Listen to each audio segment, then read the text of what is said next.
All right, another car video. You know, looking for a job sucks, right? It's pretty rough. It is. You know, it's hard work.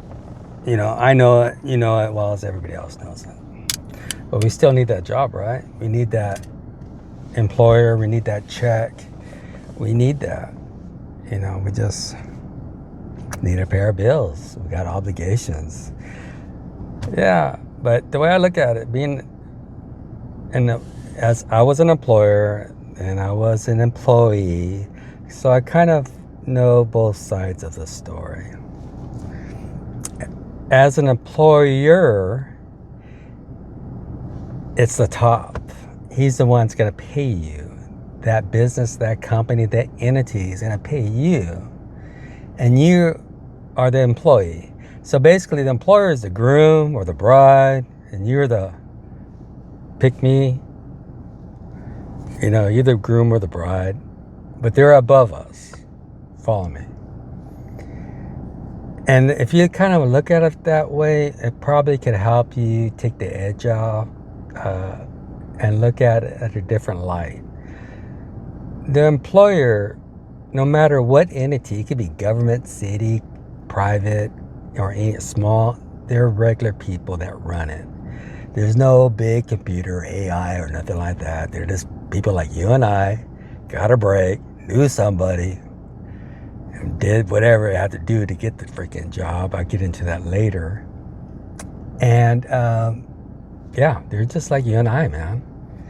So you fill out your applications, you do all that, you did the resume, you did everything great. That's all you can do, right? You know, that's all you can do.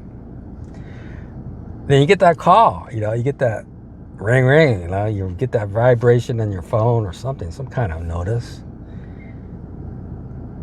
And the employer will say, hey, we want to pick you. We want you for an interview or something like that, you know. Then you go, oh, cool. Yeah, I'll interview. Then you get ready for the interview. You know, you iron your clothes, you know, go buy new underwear, I don't know, you know, new clothes, shoes. Make sure you wear a suit or a tie. You want to look your best.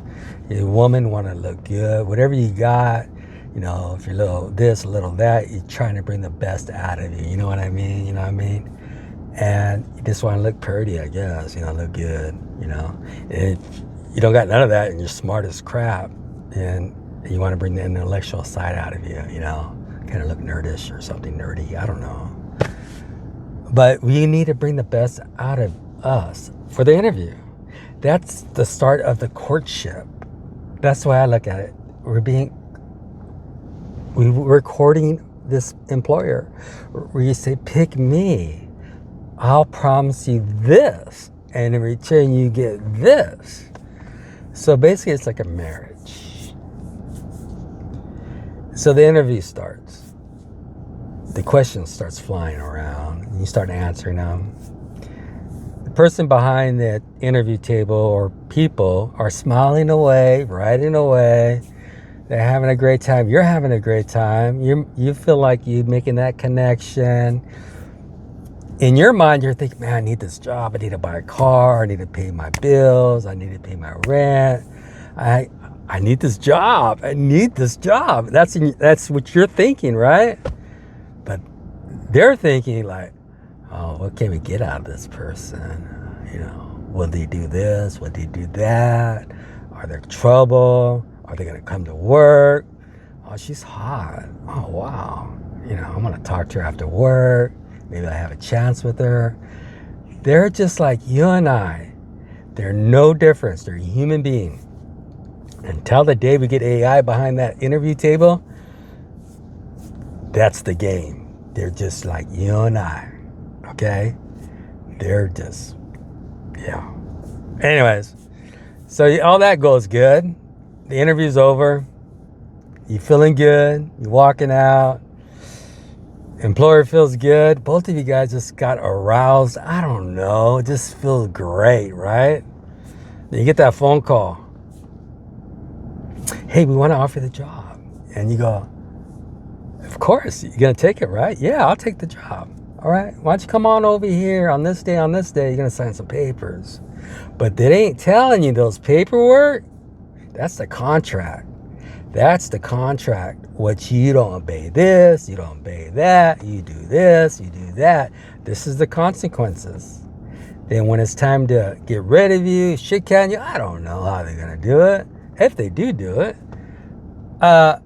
you promise that you're going to go to arbitration court. At arbitration court, just a dude, a retired judge, works for the company. The company pays the retired judge to listen to their complaints. And you have to understand, the retired judge needs to work. You know, they got the same bills you got, but at a higher level, or they got whatever, you know, they're bored, I don't know. And they basically can't go against the employer too many times because guess what? The employer has like 3 or 4 or 5 judges that they could pick from.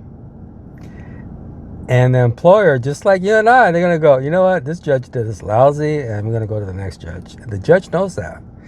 So basically, they have the upper hand. They do. There's nothing you can do. That's life. That's life, man. But if you kind of think of it that way, you know, they're nobody special. They're just like you and I. Hopefully that could take the edge off, you know, like, you know, whatever, you know.